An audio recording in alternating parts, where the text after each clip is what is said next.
Hi hello வணக்கம். இது உங்கள் சிவி ஜோன். எல்லாரும் எப்படி இருக்கீங்க? இப்போ பார்த்தீங்கன்னா பயங்கரமான சூப்பரான ஒரு ப்ரொமோட் வந்திருக்கு. இந்த ப்ரொமோட்டில் பார்த்தீங்கன்னா ஆர்னா வந்து பயங்கரமான ஒரு சம்பவத்தை பண்ணுறாப்புல. அதுலேயும் குறிப்பாக இவர் வந்த போது ஆப்போசிட்டில் பார்த்தீங்கன்னா ஒரு சில பேர் உட்காந்துட்டு இருக்காங்க. அவங்களுக்குலாம் ப்ரொமோவே இல்லை போல இருக்குது.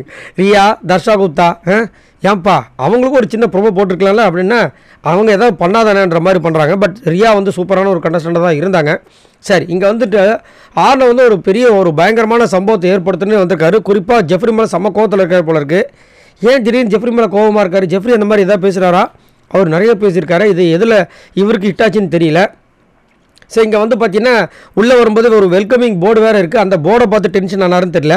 ஆல்ரெடி உங்களுக்குலாம் ஒரு அப்டேட் கொடுத்தது என்னென்னா விஷாலுக்கும் ஆர்னாவுக்கும் பயங்கரமான சண்டை மோதிச்சுன்னா அது இதுக்கப்புறமா இல்லை இதுக்கு முன்னாடி நடந்துச்சான்னு தெரியல. அதுவும் நம்ம பார்க்கணும். ஸோ இங்கே பார்த்தீங்கன்னா ஜெஃப்ரி எங்கே அப்படின்னு கேட்கும்போது முத்து வந்துட்டு வெயிட் பண்ணுங்கள் அப்படின்றாரு. ஜாக்லி வந்துட்டேன்னா நீங்கள் வெயிட் பண்ணுங்கள், ரொம்ப கோவப்படுறீங்க, உள்ளே நீங்கள் இப்போ தான் வந்திருக்கீங்க, வெளியில் நீங்கள் நிறையா பார்த்துருப்பீங்க, உங்களுக்கு டிசப்பாயின்மெண்ட் இருக்கும், அதெல்லாம் நான் இல்லைன்னு சொல்லலான்னு சொல்லும்போது இவர் வந்துட்டு இல்லைம்மா நான் கேட்கறதுக்கு ரைட்ஸ் இருக்குது அப்படின்றாரு. ஏதோ பெரிய பிரச்சனையாக இருக்கும் பொழுது முத்து வந்துட்டு அதுக்குன்னு ஒரு மேனஸ் இருக்குடான்றாரு. தீபக் கொஞ்சம் டென்ஷன் ஆகிட்டு எந்திரிச்சுன்னு இந்த லிவிங் ஏரியாவுக்குன்னு ஒரு மரியாதை இருக்குது, அந்த இதை வந்து நீங்கள் ஃபாலோ பண்ணணும்னு சொல்லிட்டு ஒரு கிளம்புற மாதிரி பண்ணுறாரு. ஸோ ஏதோ சம்திங் பேசியிருப்பார் போல இருக்குது.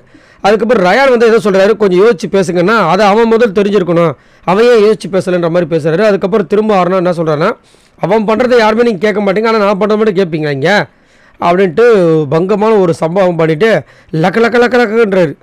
நம்ம ரஜினி சார் பண்ணுவோம் ரொம்ப அதே மாதிரி வந்துட்டு பண்ணுறாரு. என்னையா இது அப்படின்ற மாதிரி இருக்குது. ஸோ ஏதோ ஒரு சம்பவம் பண்ணுறது தான் வர்றாரு.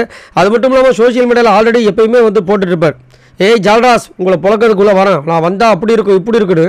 வந்த மாதிரியே வந்துட்டு உள்ளே வரும்போது துப்பாக்கி கண்ணோட அந்த ஒரு ஆக்ஷனில் தான் வராரு உள்ளே. நிறைய பேர் பார்க்குறாங்க, ஐயோ இன்னும் என்ன 7:30 கூட்ட போகிறான்னு தெரியலன்னு. நிறைய பேர் என்ன சொல்கிறாங்கன்னா, ஆர்னோ ஃபஸ்ட்டு டைம் வரும்போதும் பிடிக்கல, போகும்போதும் பிடிக்கல, திரும்ப வந்தப்பையும் பிடிக்கலன்ற மாதிரி கமெண்ட்ஸ் பண்ணுறாங்க. நீங்கள் உங்களோட கருத்தை சொல்லுங்கள். வந்த உடனே இந்த மாதிரி வெடிக்கிறாரு, இதை பற்றி என்ன நினைக்கிறீங்க? மறக்காமல் கமெண்ட்ஸ் பண்ணுங்கள். பாய் நண்பர்களே.